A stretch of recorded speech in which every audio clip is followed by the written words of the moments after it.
Hey everyone, my name is Will Brown, and my midterm exam topic was barriers to effective listening. The first barrier is considering the topic or speaker uninteresting.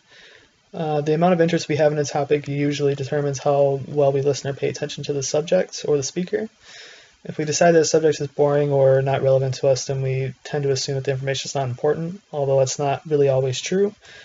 The information may be boring to us, but it could be very important information to help us pass exams or do something correctly, etc.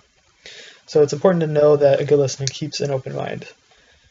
The next barrier is criticizing the speaker instead of the message. A good listener must be able to overlook the speaker's appearance in order to grasp the message that the speaker is trying to communicate to us. And a listener must not be distracted by the speaker's behavior, clothing, or anything like that. So a good listener must stay focused on the message. The next barrier was concentrating on details rather than main ideas. We tend to focus on the details too much, which usually aren't important at all. So it's very important to focus on the main topics or ideas. The next barrier is avoiding difficult listening situations. We need to do a better job at concentrating on what the speaker is saying rather than the things that compete for our time, like text messages, Facebook, Twitter, email, things like that.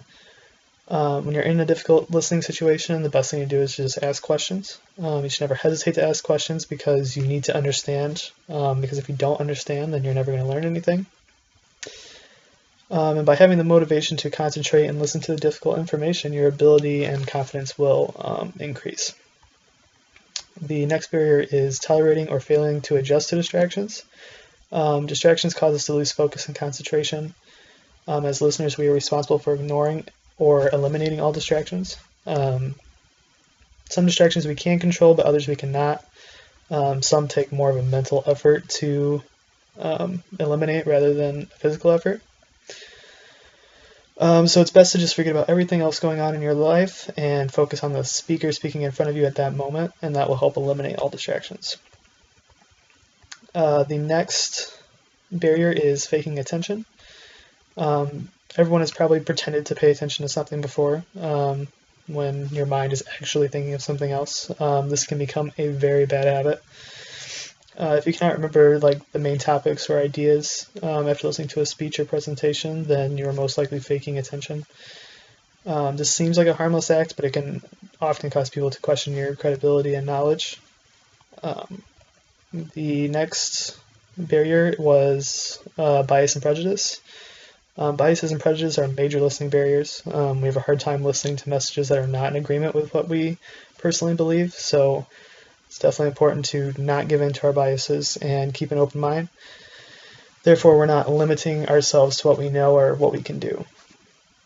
And the last barrier is preferred thinking. Our preferred thinking can often cause us to misinterpret someone's message because they have a different preferred thinking. Everyone thinks about things differently, and it's kind of something that can't be changed or controlled. And so this all kind of goes back to keeping an open mind. So it's important to take away from this that keeping an open mind is the best thing to do when listening to a speech or presentation. Thank you.